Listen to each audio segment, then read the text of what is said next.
지금 이제 이 구속 취소가 나왔으니까 저는 지금이라도 이 변론제 갱신을 신청하고 변론 재개를 한 다음에 그 부분을 좀 집중적으로 다퉈서 재판부에 가서 이게 왜냐면은 이게 헌법재판이라는 건 그래요. 사실 약간 정치적 재판이 되다 보니까 우리 지난번 박근혜 대통령 탄핵 때도 안창호 재판관이 탄핵 인용의 표를 던졌다라는 걸 기억해야 됩니다.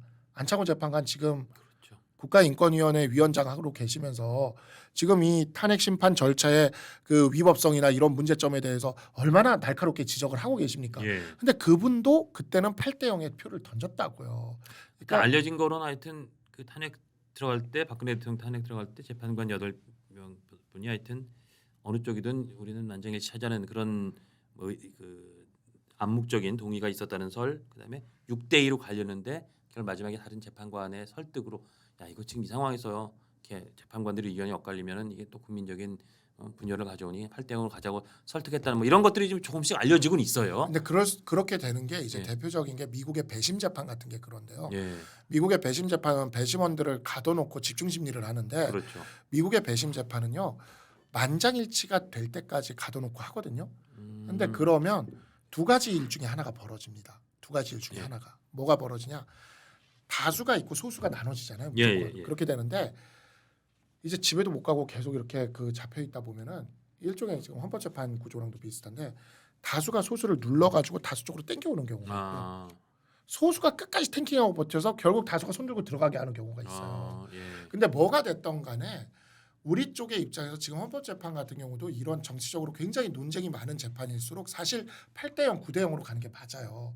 그래야 국민들에게 아, 재판부가 다른 생각 없이 이렇게 했구나라고 예. 이렇게 해서 더 이상 이 국론 분열이 일어나지 않도록 하는 걸 막는 거죠. 예. 그래서 여태까지 헌법재판소가 그거를 잘 지켜왔단 말이죠. 예. 근데 그거를 안 지키고 깨트린 게 지난번 이진숙 방통위원장 4대4. 아, 이진숙 기억인 거예요. 방통위원장 4대4 제가 그때 너무 충격 먹었어요. 진짜 충격 먹었어. 너무 심했어요, 진짜. 헌재가 이제는 헌재가 진짜 바뀌는구나라는 생각도 들고 야, 헌재가 자신의 권위를 스스로 잃는구나 싶더라고요.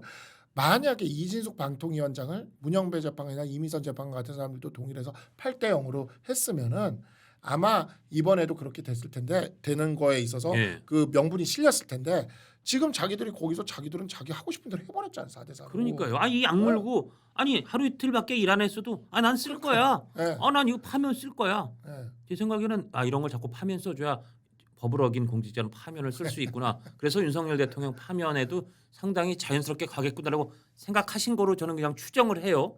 그런데 와, 이 정도 민주당이 심지어 이진숙 방통위원장 되기 전부터 탄핵을 예고했었고 하루 딱 일하고 그 무슨 2명 갖고 저 박문진 이사 그 뽑은 것 때문에 야 그것도 그래서 다른 소추 사유는 보지도 않았어요. 그 내분 네. 결정문 보면 맞아요. 그거만 딱 갖고도 더 이상 네. 나가 볼 필요도 없이 파면 네 명이나 그 의견을 쓴 거예요. 물론 4명밖에 안 되니까 기각은 됐지만 네. 와, 이 사람들은 정말 독하게 쓰는구나. 그러니까 이미 그걸 본 뭐 정영식 재판관 같은 분들도 아씨 뭐 내가 그러면 굳이 8대 0을 그걸 맞춰줄 필요가 있을까? 안창호 재판관처럼 그렇게 해줄 필요가 있을까? 이런 느낌을 받을 수가 있는 거죠. 그렇죠. 지금 그러면 예. 그러면 이제 이런 부분에 있어서 아까도 이야기했듯이 기각은 쉽지 않아요. 기각은 예, 자 예. 그렇다면 각하를 8대 0으로 만들면 이게 절차상의 문제가 돼버리는 거니까 그렇다고 해서 이 사실이 위헌 위법이 아니었다라고 얘기하는 건 또 아니다 보니까 예. 그거를 이제 탄핵을 각하를 쓰고 싶어하는 재판관들이 있다면 예. 그 재판관한테 힘을 실어주는 일을 예. 변호인단이 해줘야 되는 거예요. 그게 이제 해줘야 되는데 변론 과정에서 그거를 충분히 안 해줬단 말이죠. 그러니까 뭐 기사를 찾아보고 저도 기억을 더듬어 보니까 윤갑근 대리인 변호사 같은 분이 1월 8일 날 네. 탄핵 소추는 무효이고 각하돼야 한다는 것이 기본 입장이고라고 이렇게 그냥 이렇게 좀 걸쳐놓은 정도지. 그치. 이건 집중적으로 쓰질 않았어. 집중적으로 막 다투는 네. 게 별로 없었어요. 예. 그러니까요. 그러니까 우리가 이제 각하로 싸울 때와 기각으로 싸울 때가 있는데 이번에 싸움은 기각으로 싸움을 했다고요. 근데 예. 기각으로는 도저히 저 문영배 이미선 재판관 같은 사람들을 설득해내기가 불가능하다고요.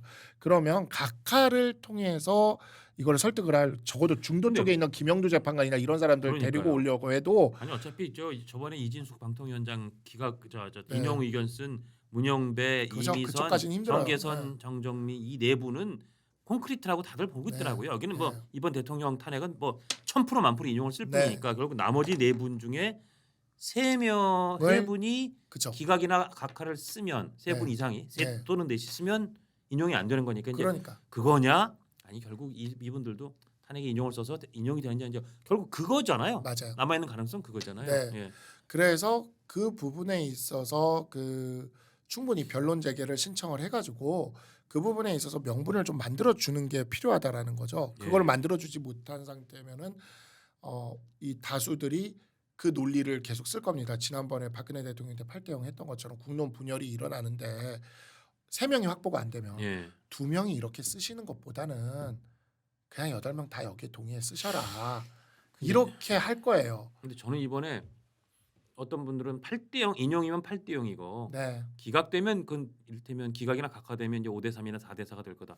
6대2 같은 거는 말씀하신 것처럼 인용 힘들어요. 측에서 이렇게 다 맞아요. 설득할 거라고 하는데 네. 저는 조금 의견이 다른 게 이번에는 인용이 되더라도 6대2나 7대1도 나올 것 같아요. 왜냐하면 재판관들이 난 이건 정말 끝까지 다 만장일치 인용을 못 해줬다는 재판관이 계실 가능성이 있고 네. 둘째 지금 오히려 전 역으로 이렇게 국론이 완전히 반분돼 있고 대통령의 탄핵을 그렇게 강렬하게 찬성하는 사람과 그렇게 강렬하게 반대하는 사람들이 거의 지금 시쳇말로 정말 목숨을 걸다시피 하고 있는 상황에서 내 의견이 헌재의 결정에 하나도 안 묻어 있다는 걸 볼 때 오히려 더 그 상실감 거기에 대한 네. 뭐 정말 그 너무 큰 실망감을 느낄 수 있기 때문에 우리가 이런저런 의견을 다 그 재판관들이 담았다.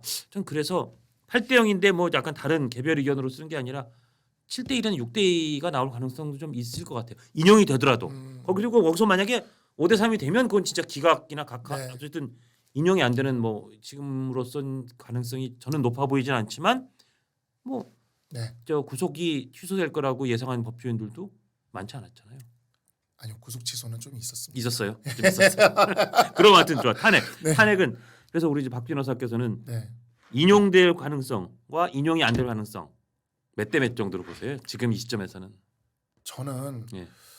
그 대통령 주변에 계속 그 잘못된 희망적인 얘기를 하는 분들이 좀 없어졌으면 좋겠다. 그건 희망 고문일 수 있다. 왜냐하면 예.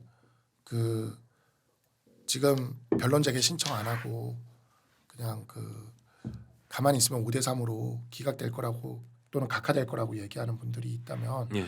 그 말을 좀 하지 안 들으셨으면 좋겠다. 왜냐하면 이게 우리 엑스포 자신 있습니다 얘기할 때랑 비슷한 느낌이거든요. 변론 재개하고요. 예. 각하 사유 치열하게 다투면 조금이라도 가능성이 생긴다고 보지만 예. 지금 이대로 그냥 가만히 있으면 가만히 끝날 가능성이 높다. 음. 거의라고 저는 생각을 해요. 지금 이 시점에서 강하게 변론 제기하자 그러고 각하 이런 걸도 다투고 예. 안 하고 그냥 아니 이렇게 가도 한 5대3으로 기각될 것 같아라는 희망 회로를 돌려서 가면 이거는 인용될 가능성이 상당히 거의 높다. 전부다라고 거의 생각해요. 전부다. 왜냐하면 이게 그 각하를 할 만한 그 법리적인 근거를 손에 쥐어줘야 돼요. 그렇죠.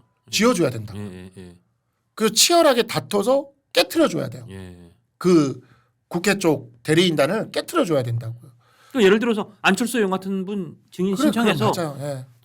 정말 내란죄가 그때 예, 탄핵 예. 소추안에 없었으면은 탄핵 소추안에 찬성 안 했을 겁니까? 예, 저는 찬성 안 했을 거예요. 그러니까 뭐라도 그 근거를 쥐어줘야 된다고. 근데 제가 변론 과정에서 각하 사유를 다투는 거를 못 봤어요, 내가.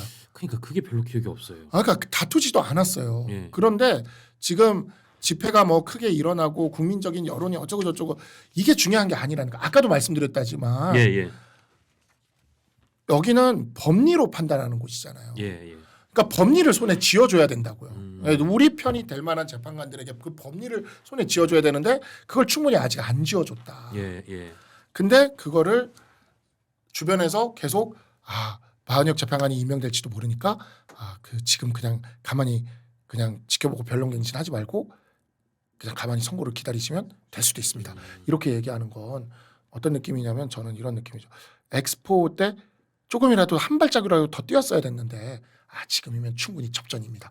이렇게 얘기하는 거랑 비슷한 느낌이라요. 총선 때도 마찬가지예요. 총선 때도 저도 총선을 뛰었었는데 예. 지금이면 우리가 이길 수 있습니다. 아니라고요. 현장에서 뛰던 사람들은 그게 아니라 뭐라도 하나라도 더 나와줬어야 되고 뭐라도 하나라도 했어야 되는 건데 근데 그렇게 희망적인 얘기를 옆에서 대통령 옆에서 계속 하는 사람들을 저는 계속 지난 한 1년 넘게 봤거든요. 예. 그리고 그 희망적인 얘기가 박살나는 거를 엑스포부터 시작해가지고 계속 봤어요. 저는. 예.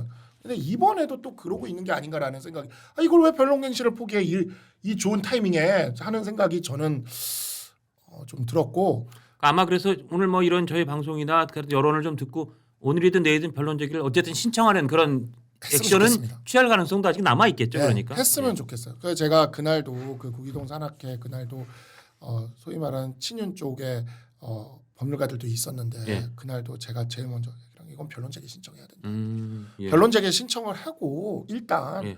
아니 뭐 헌재에서 받아주든 안 받아주든 일단은 신청하고 근데 서류도 좀 내고 네, 그죠? 예. 네, 서류도 내고 네. 이렇게 해서 좀 의견서도 내고 헌법학자들 네. 뭐좀 아니 내는데 묻어 있지만 다 왜 헌재의 그 말도 안 되는 템포에 우리가 쫓아가야 됩니까? 왜? 그렇죠. 그렇죠. 쟤네들 지금 진행되는 거 하고 있는 거 보고 있으면 저는 진짜 절망적이었어요. 지금 뭐냐면 이런 재판부는 처음 봤다 할 정도로 내가 이 그 평범한 재판부가 저런 식으로 진행했으면 저는 기피 신청 던졌을 것 같아요. 기피 신청하면서 이거 뭐냐 이 재판부는 이상하다. 헌재는 기피도 안 되니 할 수 없죠. 헌재는 뭐. 기피도 안 되고 그냥 가야 되는 거니까.